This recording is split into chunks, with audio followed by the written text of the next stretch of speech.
Hi welcome to my channel. இப்போ நம்ம என்ன செய்ய போகிறோம்னு பார்க்க போகிறோம்னா எண்ணெய் கத்திரிக்காய் குழம்பு எப்படி செய்யுதுன்னு பார்க்க போகிறோம். சட்டி காஞ்சிருச்சு, எண்ணெய் ஊற்றிக்கிறோம். 2 டேபிள் ஸ்பூன் எண்ணெய் ஊற்றிக்கிடுவோம்.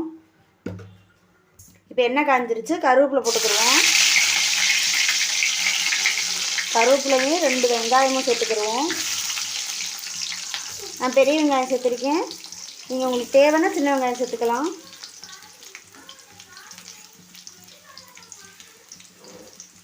நல்லா கிண்டி விட்டுக்கணும். இப்போ வெங்காயம் நல்லா வேகட்டும். இப்போ தக்காளி சேர்த்துக்கிடுவோம்.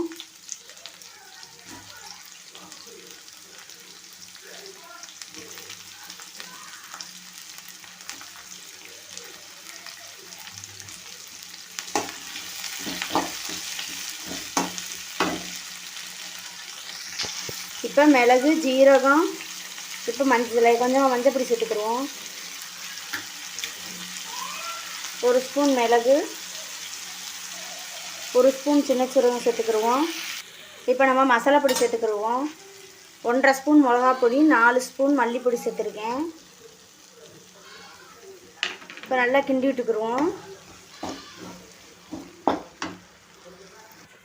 இப்போ ரொம்ப கெட்டியாக இருந்துச்சுன்னா கொஞ்சமாக தண்ணி ஊற்றிக்கிடுவோம்.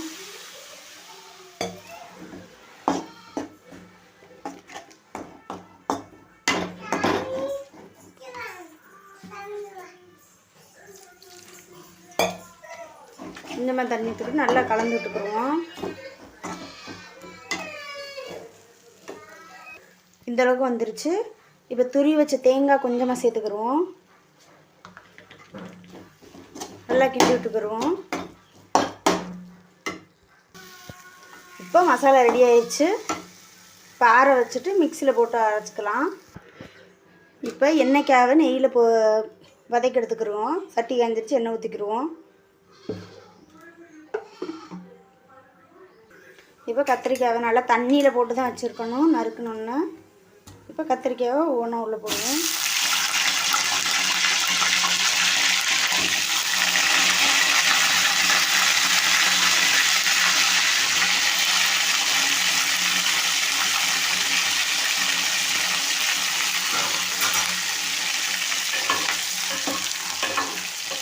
இப்போ கத்திரிக்காய் நல்லா வதங்கணும் இந்த எண்ணெயிலேயே.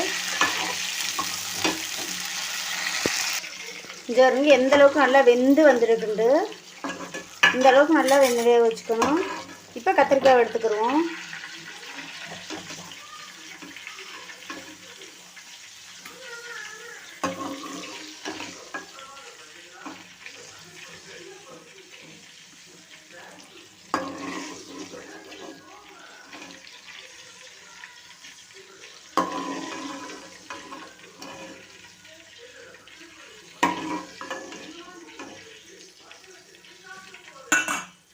இப்போ நம்ம மசாலா ரெடி பண்ணுவோம். கொஞ்சமாக தண்ணி ஊற்றிக்கிட்டு மிக்சியில் அடிச்சிடுவோம்.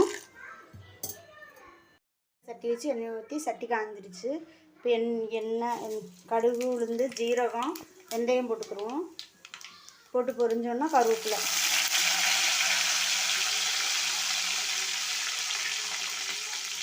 பொரிஞ்சதுக்கப்புறம் வெங்காயம் சேர்த்துக்கிடுவோம்.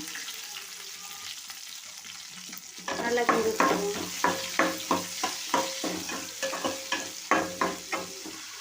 வெங்காயம் வேகட்டும். வெங்காயம் இந்த அளவுக்கு வெந்து வந்தோன்னா ஒரு 5 பல் பூண்டு சேர்த்துக்கோங்க.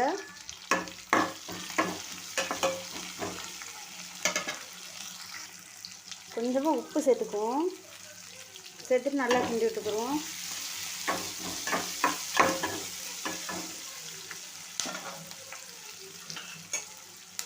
சேர்த்துட்டு 4 பச்சை மிளகா கீறிட்டு சேர்த்துருக்கேன்.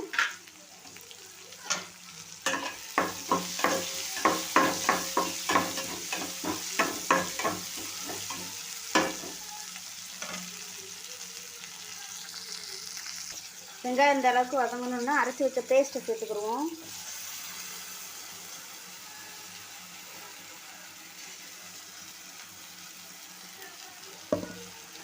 சேர்த்துட்டு நல்லா கிளறி விட்டுக்கிடுவோம்.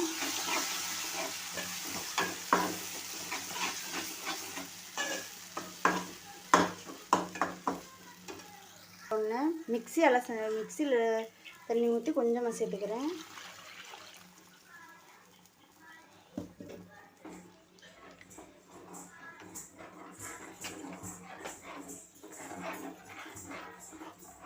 இப்போ சித்தனே நல்லா கொதிக்கட்டும். இப்போ அரை மணி நேரம் ஊற வச்ச ஒரு புளி கரைசலை சேர்த்துக்கிறோம். நெல்லிக்காய் சைஸ் புளி கரைசலை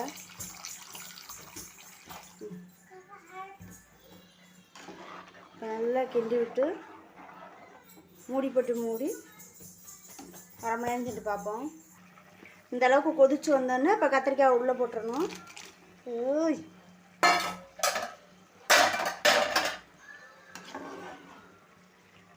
இப்போ இன்னும் ஒரு 10 நிமிஷம் மூடி வேக வச்சுருவோம். இந்த அளவுக்கு கொதிச்சு வந்துருச்சு. கொஞ்சமாக கரம் மசாலா பொடி போட்டுக்கிடுவோம். இப்போ ரெடி ஆயிடுச்சு. இந்த அளவுக்கு இதே மாதிரி உங்கள் வீட்டில் ட்ரை பண்ணி செய்ய சொல்லுங்கள்.